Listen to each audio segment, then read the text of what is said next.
Michael, you said 6 months could change a lot of things.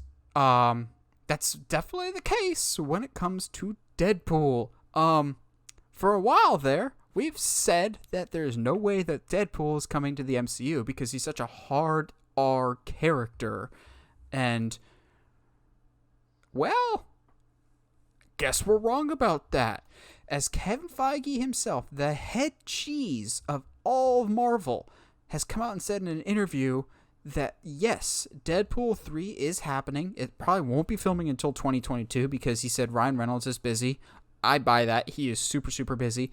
But he said Deadpool will, in fact, be rated R. That is kind of surprising, but not as surprising as he says Deadpool will be in the MCU. I don't know if I fully buy that in a technical sense, but I'll double back to that in a little bit here. But before I get into that, Michael, you see Kevin Feige potentially changing his mind on Deadpool. Just what do you make of this whole idea that Deadpool is staying R but staying in the MCU?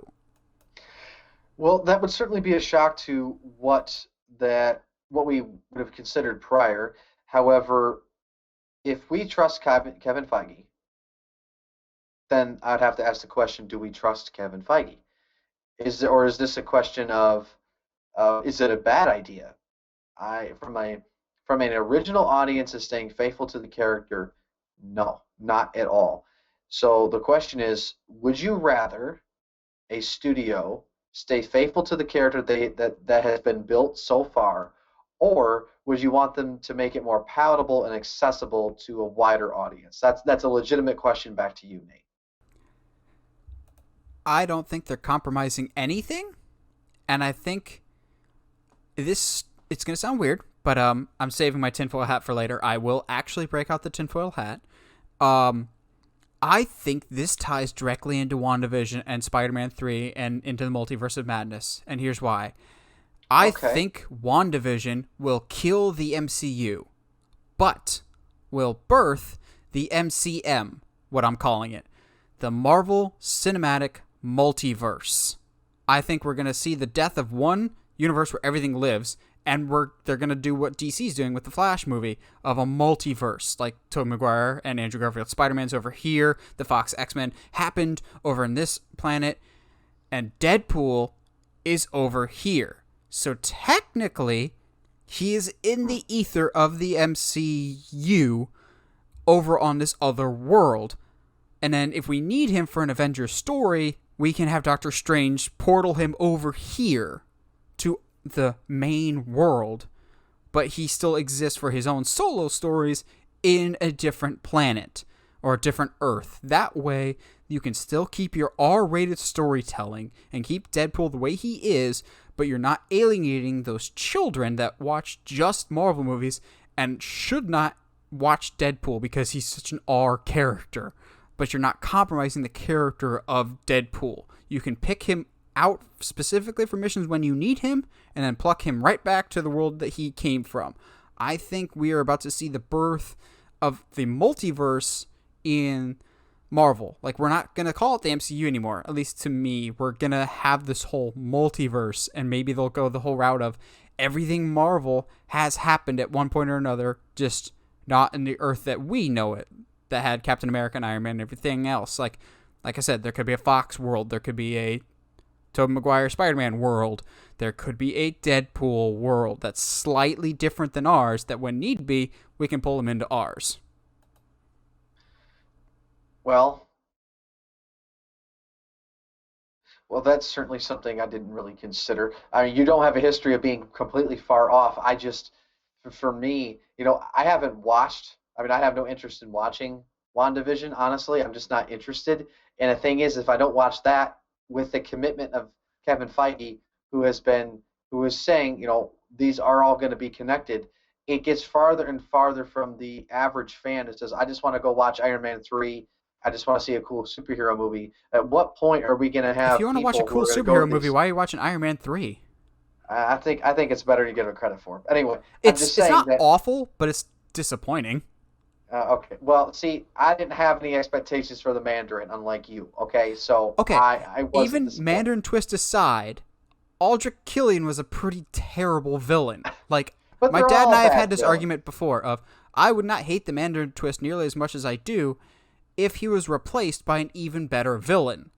Like, um, Loki is fine in Avengers, but Thanos is a much better villain in the long term. Mandarin was an awesome villain that you were nailing, and then you completely poo-pooed it for just a generic, um, I'm evil with very vague powers villain. It just, it's a big step down. Also, you completely Well, wasted the acting ability that is Ben Kingsley. yeah, I don't disagree with that point. I guess I digress. But at what point is the average fan going to go and see a movie and be confused as what's going on because they don't have a Netflix account or or excuse me, they don't have a Disney Plus subscription and they just want to go to a movie and now they're confused. Like at what point is it going to get to that level of I didn't watch this episode, I didn't watch this show, I didn't watch it in order, so I have no idea what's going on.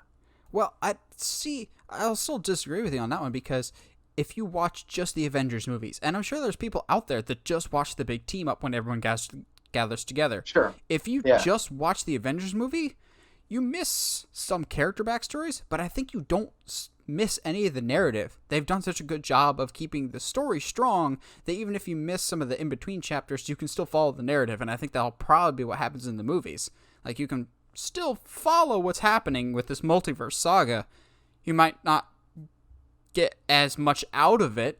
Like, Endgame rewarded the diehard fans, but the casual fan can still enjoy it, but you're not going to get all the deep cut references that are in Endgame, if that makes sense. Um, Hmm. yeah, taking it back to Deadpool, I think it's interesting that they're changing this now. Maybe it's they're kind of spitballing a couple different suggestions because there's a bunch of different ways you could have done Deadpool within the MCU or just not have him in the MCU at all. I think this is kind of a like a compromise, so to speak. And maybe it's their test run for if they have to do something with Spider-Man and they lose him, they just send him off to some other else world and then bring him back when they need to or get the rights back type of thing. Um, yeah, this Deadpool thing is very interesting and it seems like it just came out of nowhere. Um, it just makes me happy that Ryan Reynolds is still involved because he is really the glue that has held the Deadpool franchise together. He's for sure the one that started it. When I'm positive that he's the one that leaked that mock-up video all those years ago to get the first one even made. Um, if he does exist in the MCU proper and like the actual 616 Earth, do you see him ever teaming up with anybody else, or do you think that's a little too risky given his character? It's risky, but I think we mentioned this not a couple months ago. They could have him address the fourth wall or break the fourth wall and actually being censored and talk about how it's being ridiculous. They could have fun with it. And by the way, that's not my idea. For everyone listening, that was Nathan's idea. They Yep. sold me on it. I would love to see that. So they have a way of making fun of it, having it make sense, and still be a part of a broader story while preserving the character at the same time. You have sold me on this. So if it doesn't happen, I'm also going to blame you, just for the record. And that's fine. You can blame me for whatever. Something else that's really important with this, though, is if Deadpool's R, does this open the door to other R-rated characters in the MCU? Normally, I'm like, okay, it's a comic book character. You don't necessarily have to make it R. But some characters, it might help them to be R, aka Blade or Ghost Rider. I don't care. Bring back Cage, dang it. Also, Oh my. this is not the last time you'll hear the words Nicolas Cage mentioned today. Hint, hint. Um, I, I don't normally advocate for R-rated superheroes. I don't see the point of it a lot of times. But Ghost Rider or Blade, if you told me that, oh boy, yes. Or Moon Knight. There are some characters that definitely skew more towards R that I think would work. I just want Ghost Rider done right this time, please, because he's so cool, and I love Cage, but you done blew it. Yeah, that is it's not. Yeah. When it comes to Deadpool, I haven't. I still like. I'm actually incredibly far removed because I have not watched either of the movies. I've just lived vicariously through you and Josh's love for the character, Um, and as somebody. we've seen them. I have never, and nor will I ever say that Deadpool's my favorite. I think he's, and here's where I'm going to lose half my audience. I think Deadpool's one of the most overrated comic book characters of all time. And I think a lot of people misinterpret what's cool about him or what's fun. Like, people would be like, he breaks the fourth wall. So when you see a lot of people pretending to be Deadpool, they like go over the top in stuff. I'm just like, he's kind of annoying at times, but Ryan Reynolds pulls it off. I actually like the second one better than the first one, but I'll never say Deadpool's my favorite franchise. It's enjoyable nonetheless. Okay. Well, I know. I remember the night that you guys went to see it, and you guys came back. You said you had a good time, and so I mean, It's fine. I've always kept that aside, and I just still haven't gotten around to watching it. Is all. It is fine. It is a franchise that I am happy to see continue more than anything else. It is fine. I know there's a large legion of Deadpool fans, so I'm more just happy for them.